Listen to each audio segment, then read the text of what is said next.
Hello दोस्तों, आप सभी का स्वागत है आपके अपने यूट्यूब चैनल एक्सचेंज 22 प्रोडिक्शन में। दोस्तों, आज के इस वीडियो में हम बात करेंगे साउथ अफ्रीका वर्सेस इंग्लैंड के मध्य जो आईसीसी चैंपियंस ट्रॉफी 2025 का मैच खेले जाने वाला है, उसकी एक्सचेंज 22 एप्लीकेशन प्रेडिक्शन के बारे में हम बात करेंगे। तो सबसे पहले दोस्तों, ये है अपना टेलीग्राम चैनल।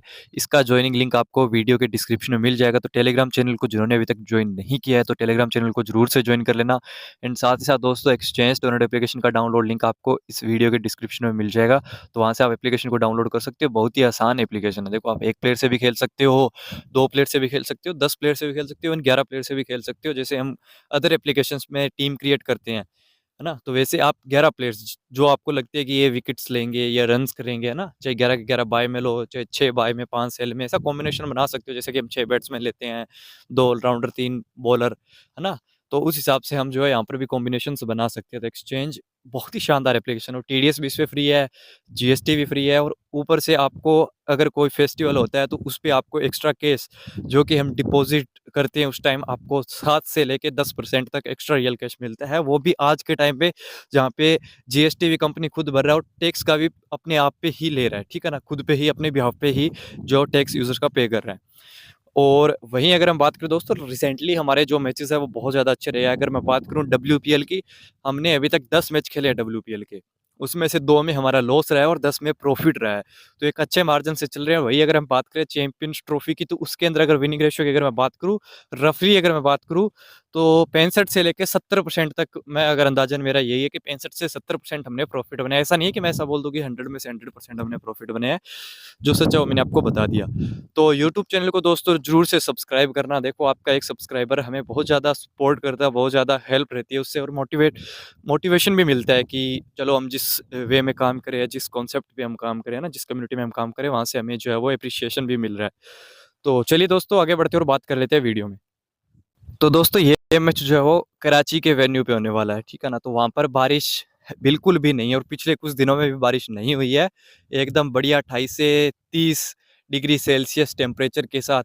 तो देखो, कराची की, लाहौर की, इवन मैं लाहौर और रावलपिंडी की पिच को भी कंसीडर करूँ, तो वहाँ पर तो फिर भी चलो थोड़ी बहुत बॉलर्स को हेल्प रही है। बट कराची की अगर हम बात करें तो यहाँ पर देखो बैटिंग फ्रेंडली विकेट ही रहता है। स्पेशली हमने स्टार्टिंग में भी देखा था। हाँ, कुछ स्पिनर्स को हेल्प मिल जाए, वो भी पिच यूज़ होने के बाद, वो अलग बात है। अब दोनों टीमें कांटे की टक्कर की है। आप ऐसा नहीं बोल सकते कि इंग्लैंड दोनों मैच हारी है तो फिर इस गेम को जो है वो एकदम से ही हम ऐसा माने कि 30-70 कर दें, 30 इंग्लैंड 70 साउथ अफ्रीका, नहीं। टक्कर का मुकाबला होगा। वो एक कहावत होती है ना, घायल शेर बहुत ज़्यादा खतरनाक हो जाता है। तो वैसा ही इंग्लैंड है, अभी 2 मैच हार चुकी है। बचाने के लिए, आगे जाने के लिए कुछ नहीं बचा है। बचा है तो सिर्फ एक, इन 2 हारों से एक सीख मिल जाए इस टूर्नामेंट में, उसके लिए ही खेलेंगे।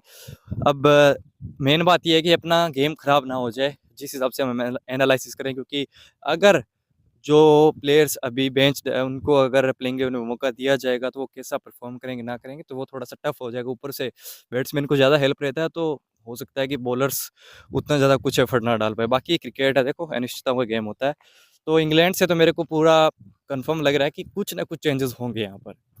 साउथ अफ्रीका की तरफ चलते हैं। देखो, मेरे अकॉर्डिंग रबाडा, सॉरी वो साउथ अफ्रीका में, हम इंग्लैंड की बात करें फर्स्टली, तो जोफ्रा आर्चर की पिटाई बहुत ज़्यादा हुई है। अब देखो, अब मेरे अकॉर्डिंग यही लग रहा है 50-50 है कि खेल भी सकते हैं, नहीं भी खेलेंगे।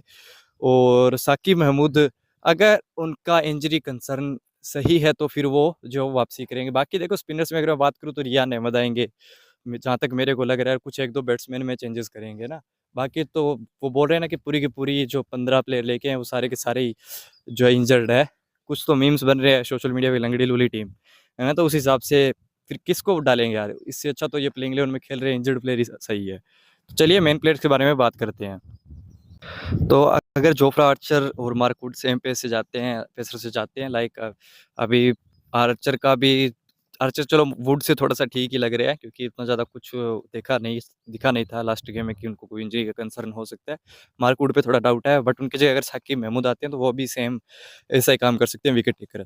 तो उस केस में देखो, सेल करना मेरे पे थोड़ा सा भारी पड़ रहा है अभी, ठीक है ना? ओवरऑल डब्ल्यूपीएल या आईसीसी की बात करें, आईसीसी चैंपियंस ट्रॉफी की, आईसीसी चैंपियंस ट्रॉफी में थोड़ा-सा ज़्यादा टफ है सेल करना, रिस्की रहता है। इवन दो अगर प्लेयर्स का लक काम कर जाए तो वैसे स्कोर कर जाता है, अदरवाइज़ आप एक चीज़ नोट करोगे कि जिस प्लेयर को मैं सेल करता हूँ, वो फील्डिंग से 8 पॉइंट तो देता ही देता है मिनिमम। कई बार तो मैंने ऐसा देखा कि एक ही प्लेयर जिसको हमने सेल किया, वो एक ही प्लेयर 4-4, 5-5 कैच पकड़ जाता है। आधी टीम को वो मतलब आउट करवाने में उसका हाथ होता है, वो कैच कैच पकड़ता है वो, है ना? तो उस केस में 40 40 पॉइंट, 32 पॉइंट वो फील्डिंग से दे जाते हैं, थोड़ा उस हिसाब से डर लगता है। बाकी अगर सेल के लिए थोड़ी-सी सेफ चॉइस अगर मैं बताऊँ, पेसर्स के सामने भी फँस सकते हैं, अगर अर्ली स्पिनर आ जाएगा तो उस टाइम ये फँसेंगे, वो है टोनी डिजॉर्जी, ₹36 के अंदर सेल के लिए। बाकी अगर वही साउथ अफ्रीका की तरफ से अगर मैं बात करूँ, अगर पहले बैटिंग करती है तो थोड़ी-सी सेफ चॉइस यहाँ से अगर मैं बात करूँ तो वो रहने वाले हैं डेविड मिलर, जिनका रेट है ₹33 बाय के अंदर। तो हम अभी रेट के अकॉर्डिंग प्लेयर्स की बात कर रहे हैं, मिलर बाय के लिए, टोनी डिजॉर्जी सेल के लिए। थोड़ा-सा रिस्की बट प्रॉफ़िट देने वाली पिक, जैसे कि लास्ट टाइम डब्ल्यूपी के लिए मैंने जस जोनासन को ट्राई किया था, मोहम्मद नबी जो कर रहे हैं काम, उमर जाई जो काम कर रहे हैं, ऑलराउंडर का थोड़ा दबदबा है। तो उस केस में फिर वियान बुल्डर आ जाते हैं। स्टार्टिंग में इनका ₹50 पर शेयर रेट था, अभी 52 हो गया, थोड़ा-सा बढ़ा है। तो जिस टाइम मैं एनालिसिस कर रहा था, उस टाइम इनका 50 था, अब 52 हो गया। तो ये भी थोड़ी-सी रिस्की कैटेगरी में आती है बट प्रॉफ़िटेबल पिक रहेगी।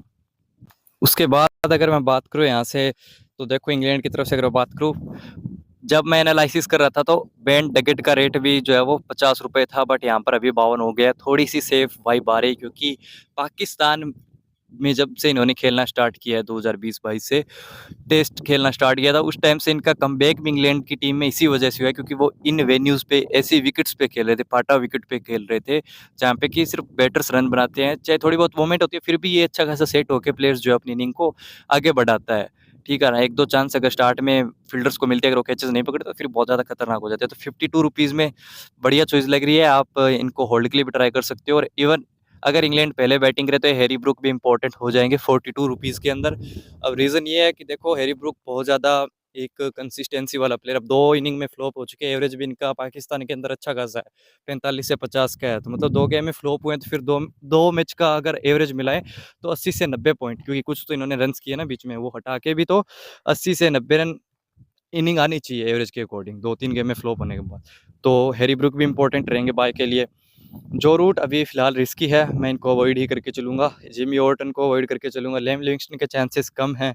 हो सकता है कि अगर जिको बेथल की रिकवरी होगी तो वो आएँगे इनकी जगह। ऊपर से रेहान अहमद, वो भी एक ऑलराउंडर है, तो कुछ चेंजेस हो जाएँगे। बॉलर के बारे में भी हम फ़िलहाल कोई बात नहीं करेंगे। Phil Salt again same concern इनका भी, ये भी लगभग कंटिन्यू फ्लॉप ही हो रहे हैं। अभी अगर हम बात करें अपने अफ़गानी बैट्समैन जो कि ओपनिंग करने आते हैं, रहमानुल्लाह गुरबाज, वो भी लगातार 3 बार फ्लॉप हुए हैं। उनका भी, वो भी कीपर सेक्शन में आते हैं, ये भी फिल साल्ट भी कीपर सेक्शन में आते हैं। स्टार्ट मिलता है बट फ्लॉप हो जाते हैं। अगेन थोड़ा-सा ट्रस्ट शो करूँगा मैं इंग्लैंड की ओपनिंग जोड़ी पे। इन पे लेस रखना फिल साल्ट पे, और बाय करो तो होल्ड के शेयर्स भी ट्राई कर लेना, ठीक है ना? और मैं यही बोलूँगा कि अगर बाय करते हो ना, तो विद इंश्योरेंस किया करिए। ₹5 पर शेयर लगेगा, बट अगर पॉइंट्स दे जाते हैं, जैसे कि डगेट ने फर्स्ट गेम में 250 पॉइंट दिए थे और वो था इतना ही 50-55 का था। तो अगर हम ₹50 एक शेयर पे लगाते और वो 250 पॉइंट दिए, फिर भी हमें 50 का 100 ही मिलने वाला था। अगर हम ₹55 मतलब ₹5 एक्स्ट्रा इंश्योरेंस पे लगाते, तो हमें जो है वो 55 से सीधा ₹250 आने वाला था, ₹250। तो ये चीज़ है। बाकी जेमी स्मिथ, देखो ये तो वही है मिस एंड हिट वाला प्लेयर, तो इस पे भी इतना कुछ रिस्क नहीं लेंगे। बटलर अभी फ़िलहाल टॉस पे ही डिपेंड करने वाले हैं। उसके बाद इंग्लैंड की तरफ से तेम्बा बाउमा, अगेन रनो बॉल चलने वाला प्लेयर है, कंसिस्टेंसी वाला प्लेयर है, तो मैं इनको बाय की कैटेगरी में रखूँगा। सेम इनका भी यही है, पाकिस्तान के विकेट्स पे अच्छे खासे रन्स हैं। बाकी राशिव एंटर डूसे पे थोड़ी-सी अच्छी फ़ील आ रही है, अच्छी वाइब आ रही है कि सेल में मतलब प्रॉफिटेबल रहेंगे, बाय में तो मेरे को रिस्की, बहुत ज़्यादा रिस्की लग रहे हैं। रियान रिकल्टन भी अभी सेल में, मतलब कन्फ्यूज़न है थोड़ा-सा, सो अभी टॉस पे ही छोड़ेंगे इनको। इनको मिडल में टाई करके छोड़ते हैं यहाँ पर। बाकी देखो मार्को यान्सन, एडन मार्कम, जिन प्लेयर्स के बारे में मैंने बात नहीं की, उनको अवॉइड कर सकते हैं। एक चीज़ मैं ये बोलूँगा कि जो स्पिनर्स कम रेट के, जैसे कि लाइक केशव महाराज, शम्सी, ये जो है हमारी ट्रम्प पिक बन सकती है। ट्रम्प पिक मन की 2-3 विकेट्स अगर डुओ को भी हम बाय करते हैं, जैसे दोनों प्लेयर्स को हम बाय करेंगे, केशव महाराज और शम्सी को, तो ₹33 का, एक का एक शेयर है, दूसरे का भी 33 का है, तो ₹66 के।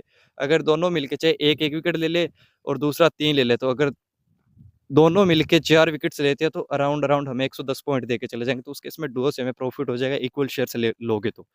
तो दोस्तों, ये था अपना एक्सचेंज 22 एप्लीकेशन का एनालिसिस वीडियो जिसमें हमने बाय सेल की बात की है। इन प्लेयर्स को आप अदर फैंसी एप्लीकेशन जिसमें आप कैप्टन वाइस कैप्टन चूज़ करते हो, 11 प्लेयर्स की टीम बनाते हो, तो जिन प्लेयर्स को हमने सेल के लिए बोला उनको आप अवॉइड करके रिस्क भी ले सकते हो 3 मेंबर 4 मेंबर मिनी जीएल के अंदर। तो ये एनालिसिस सब एप्लीकेशन पे लागू होता है, ठीक है ना। बाकी यूट्यूब चैनल को सब्सक्राइब कर लेना और टेलीग्राम चैनल को ज्वाइन कर सकते हो। बाकी जिन्होंने एक्सचेंज को डाउनलोड नहीं किया वो डाउनलोड कर लेना। मिलते हैं दोस्तों नेक्स्ट वीडियो में, तब तक के लिए जय हिंद, जय भारत।